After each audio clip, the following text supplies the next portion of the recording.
Bonjour. Pour cette première conférence qui est comme une naissance, j'ai choisi de parler de la peau, de l'autre peau, celle qu'on ne voit pas.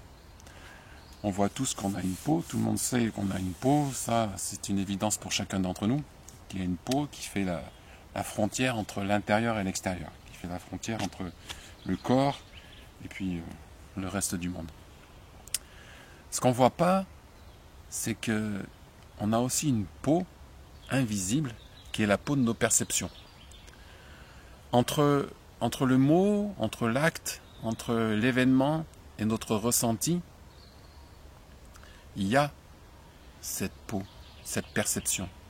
Et la plupart du temps, on trace un raccourci entre l'événement, entre le mot de l'autre, entre la parole blessante ou la parole valorisante et le ressenti. Ah, ce que tu me dis, ça me fait peur. Ah, ce que tu me dis, ça me fait du bien. Ah, ce que tu me dis, ça me met en colère. Et on ne voit pas que entre le mot et entre l'événement, il y a ce filtre de perception. Et pour le comprendre, on peut facilement regarder un paysage de nature et imaginer différentes situations. Si je viens d'apprendre que celle que j'aime accepte de m'épouser, je vais voir le paysage comme quelque chose de merveilleux, de grandiose. Et puis si je viens d'apprendre que on me refuse le travail que j'espérais et que je vois ce paysage, je vais voir le petit bout de plastique qu'il y a au milieu du champ que j'aurais jamais vu autrement. Et puis je vais dire, ces humains alors, la saleté. C'est un exemple tout bête, mais il y a une autre façon de le comprendre, c'est que si je mets 1000 personnes dans la même situation, face au même événement, ce sera 1000 vécus complètement différents. Quelqu'un peut vivre la situation comme une bénédiction, quelqu'un d'autre peut le vivre comme une punition, comme un enfer, et il y a toute la gamme des possibles.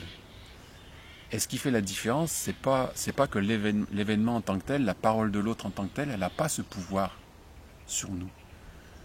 Là où est le pouvoir du ressenti, il est dans cette peau de perception où se trouvent toutes nos croyances, où se trouve toute notre façon de voir les choses, toute notre histoire, toutes nos émotions. Et elles interviennent dans cette perception entre le mot de l'autre, l'acte de l'autre, l'événement et notre ressenti.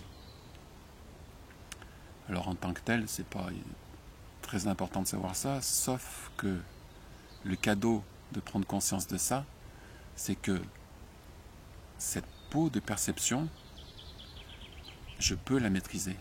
Je peux grandir en conscience de façon à ce que je ne sois plus à l'effet de la parole, à l'effet de l'événement, mais que je puisse choisir dans quel état je vais recevoir la parole, l'acte ou l'événement. Et c'est ça le maître. Le maître n'est pas impressionné par la parole de l'autre, n'est pas impressionné par l'agression, n'est pas impressionné par l'événement. Le maître reste dans son cœur, reste dans sa présence sage et aimante. Il n'est pas du tout impressionné par les événements. Le Dalai Lama est un exemple qui touche beaucoup de monde pour ça. Mais c'est justement que il est maître de ses perceptions. Il y a une conscience de cette zone entre l'événement et son ressenti. Et dans cette conscience, il y a toute une maîtrise qui est née. Et c'est ça qui touche.